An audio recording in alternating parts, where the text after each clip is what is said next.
ప్రపంచ కప్ గెలిచి ఆ తర్వాత ఐపీఎల్ సంగ్రామంలో రఫ్ ఆడించి అద్భుతమైన ఫామ్తో ఉన్న భారత ఆటగాళ్లను బీసీసీఐ సెలెక్ట్ చేసింది.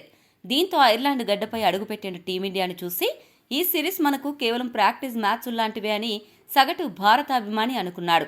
శ్రేయస్ అయ్యర్ లాంటి నూతన సారథి నాయకత్వంలో యువ భారతం బెల్ఫాస్ట్ మైదానంలో పరుగుల వరద పారిస్తుందని, ఐర్లాండ్ను అధఃపాతాళానికి తొక్కేస్తుందని అభిమానులు కలలు కన్నారు. కానీ క్రికెట్ అనే అద్భుతమైన ఆటలో పేర్లను చూసి పిచ్చు భయపడదు. గ్రౌండ్లో చూపే తెగువను బట్టే విజయం తలవంచుతుంది అనే సత్యాన్ని ఐర్లాండ్ మరోసారి ప్రపంచానికి చాటి చెప్పింది. సంచలన విజయాన్ని నమోదు చేసింది. అందరి అంచనాలను తలకిందులు చేస్తూ మొదటి టీ20 మ్యాచ్లో ఐర్లాండ్ చేతిలో టీమిండియా 34 పరుగుల తేడాతో దారుణమైన పరాజయాన్ని మూటగట్టుకుంది. టీ20 క్రికెట్లో ఇండియాపై ఐర్లాండ్కు ఇదే మొదటి విజయం కావడం గమనార్హం. ఇప్పుడు ఒక ఆసక్తికర విషయం ఏంటంటే, గత 3 టీ20 ప్రపంచ కప్లు గెలిచిన జట్లు ఆ తర్వాత జరిగిన మొదటి టీ20 మ్యాచ్లో ఓడిపోవడం విశేషం. ఈరోజు వైభవ్ సూర్యవంశీ ఆడతాడని, ఇండియా గెలుస్తుందని స్టేడియం మొత్తం నిండిపోయింది. కానీ ఆ రెండూ జరగకపోవడం అభిమానులను నిరాశపరిచింది.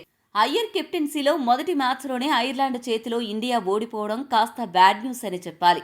నిజానికి ఇది భారత్ ఓడిపోయిన మ్యాచ్ కాదు, చేతులారా గెలుపును పల్లెంలో పెట్టి ప్రత్యర్థికి కానుకగా ఇచ్చిన మ్యాచ్. ఇరు జట్లకు కొత్త కెప్టెన్ల శకం మొదలైన ఈ పోరులో ఐర్లాండ్ సారథి లోర్కాన్ టక్కర్ తన తొలి అడుగులోనే నవ్వుతూ గెలుపు జెండా ఎగరేస్తే, మన శ్రేయస్ అయ్యర్ మాత్రం మొదటి మెట్టుపైనే బొక్కబోర్లా పడ్డాడు. భారత ఫీల్డింగ్ తప్పిదాలను, పిచ్ పైన ఉన్న బౌన్స్ను, ఇండియా బ్యాటర్ల బలహీనతలను అద్భుతంగా అష్టదిగ్బంధనం చేసి ఐర్లాండ్ ఊహించని విజయాన్ని నమోదు చేసింది. అడవిలో సింహం వేటకు వెళితే ఎదురు తిరిగిన కుందేలు సింహాన్ని తరిమి కొట్టినంత విచిత్రంగా సాగిన ఈ పోరులో భారత జట్టు గెలుపు అవకాశాలు ఎలా తలక్రిందులయ్యాయి? ఈ మ్యాచ్లో టీమిండియా తరపున ఎవరు పోరాడారు? ఏ తప్పుల వల్ల ఇండియా ఓడిపోయిందో ఇప్పుడు చూద్దాం. మొదట టాస్ గెలిచి బౌలింగ్ ఎంచుకున్న భారత్కు యువ ఫాస్ట్ బౌలర్ హర్షిత్ రాణా అద్భుతమైన ఆరంభాన్నిచ్చాడు. తన పేస్, బౌన్స్, స్లోవర్ బంతులతో ఐర్లాండ్ బ్యాటర్లను ముప్పుతిప్పలు పెడుతూ 3 వికెట్లు పడగొట్టి తన టీ20 కెరీర్లోనే అత్యుత్తమ బౌలింగ్ గణాంకాలను నమోదు చేశాడు. ఇన్నింగ్స్ రెండో ఓవర్లోనే గంటకు 137 కిలోమీటర్ల వేగంతో అతను వేసిన స్కిడ్డీ షార్ట్ బాల్కు రాస్ ఐడర్ పెవిలియన్ చేరగా, ఆ తర్వాత హర్షదీప్ సింగ్ తన అద్భుతమైన బౌలింగ్తో హ్యారీ టెక్టర్ను డకౌట్ చేశాడు. హర్షిత్ రాణా తన తదుపరి ఓవర్లో అదనపు బౌన్స్తో టిమ్ టెక్టర్ను కూడా అవుట్ చేయడంతో భారత్ మ్యాచ్పై పూర్తి పట్టు సాధించినట్లు కనిపించింది. ఇక బ్యాటింగ్ విభాగంలో వికెట్లు పడుతున్నా వెనక్కి తగ్గకుండా ఒంటరి పోరాటం చేసిన యువ ఓపెనర్ అభిషేక్ శర్మ మైదానంలో పరుగుల తుపాను సృష్టించాడు. కేవలం 20 బంతుల్లోనే 7 ఫోర్లు 2 సిక్సర్లతో 50 పరుగులు పూర్తి చేసి ఐర్లాండ్పై వేగవంతమైన టీ20 హాఫ్ సెంచరీ సాధించిన 3వ ఆటగాడిగా నిలిచాడు.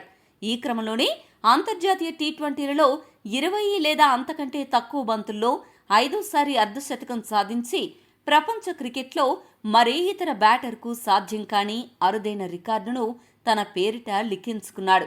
అంతేకాదు, కేవలం 528 బంతుల్లోనే 1000 పరుగులు పూర్తి చేసి సూర్యకుమార్ యాదవ్, శివన్ దుబేలను వెనక్కి నెట్టి భారత్ తరపున అత్యంత వేగంగా ఈ మైలురాయిని అందుకున్న విధ్వంసకర వీరుడిగా చరిత్ర సృష్టించాడు. అయితే అభిషేక్ శర్మ సృష్టించిన ఈ సునామీ ఎక్కువసేపు నిలవకపోవడమే భారత బ్యాటింగ్ ఆర్డర్ కుప్పకూలడానికి ప్రధాన కారణమైంది.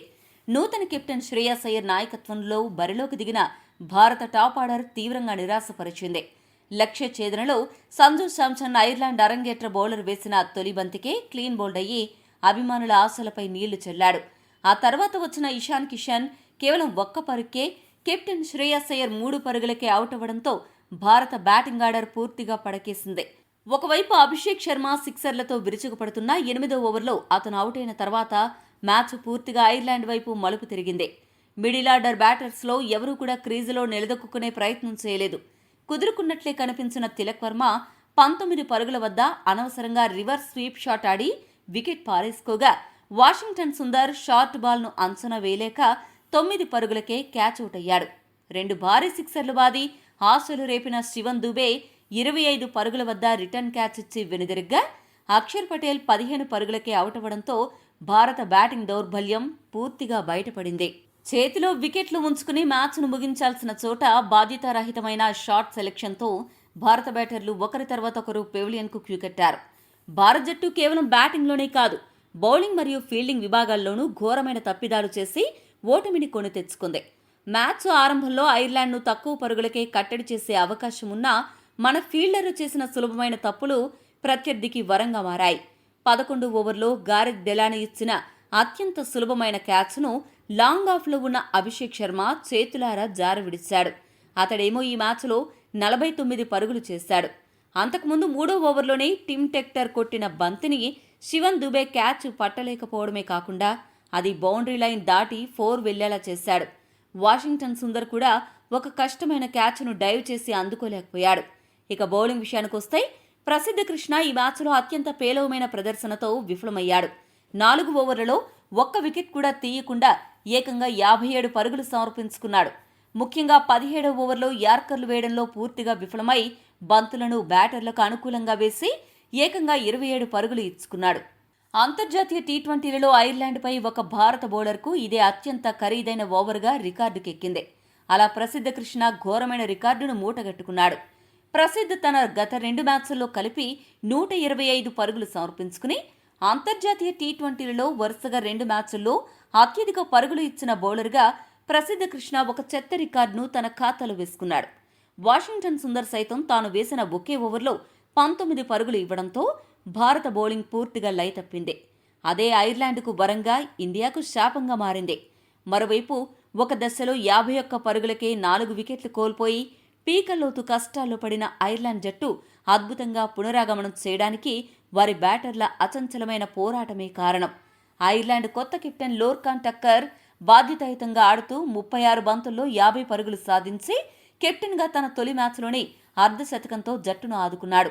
టక్కర్ అవుట్ అయిన తర్వాత గారెత్ డెలానీ విధ్వంసకర బ్యాటింగ్తో స్కోరు బోర్డును పరుగులు పెట్టించాడు. ముఖ్యంగా ప్రసిద్ధ కృష్ణ వేసిన 17వ ఓవర్లో ఆకాశమే హద్దుగా చెలరేగి వరుసగా 3 అద్భుతమైన హ్యాట్రిక్ సిక్సర్లు బాది మ్యాచ్ స్వరూపాన్ని మార్చేశాడు.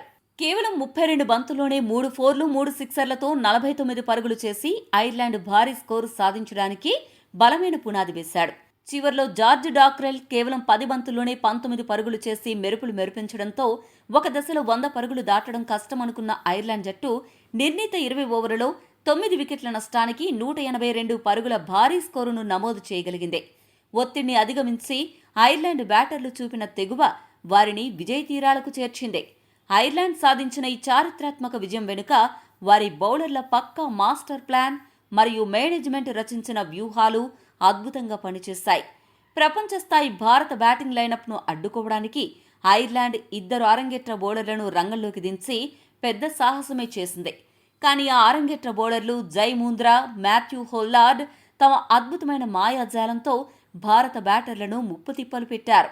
జై ముంద్రా తన అంతర్జాతీయ కెరీర్లో వేసిన మొదటి బంతికే సంజు శాంసన్ను అవుట్ చేసి అరుదైన రికార్డు సృష్టించగా, మాథ్యూ హొల్లార్డ్ తన 2వ బంతికే ఇషాన్ కిషన్ను అవుట్ చేసి షాక్ ఇచ్చాడు. హొల్లార్డ్ కేవలం 28 పరుగులు ఇచ్చి 3 కీలక వికెట్లు పడగొట్టి భారత్పై ఒక ఐర్లాండ్ బౌలర్ నమోదు చేసిన అత్యుత్తమ గణాంకాల జాబితాలో 2వ స్థానంలో నిలిచాడు.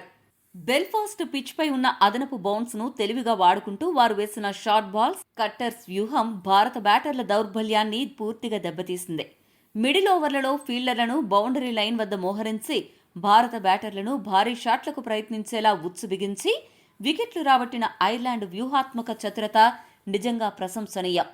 భారత్ జట్టు యొక్క అతి విశ్వాసం, ఐర్లాండ్ బౌలర్ల పక్కా వ్యూహాత్మక ప్రణాళికే ఈ మ్యాచ్ ఫలితాన్ని శాసించి ఐర్లాండ్కు ఒక మరువలేని చారిత్రక విజయాన్ని అందించాయి.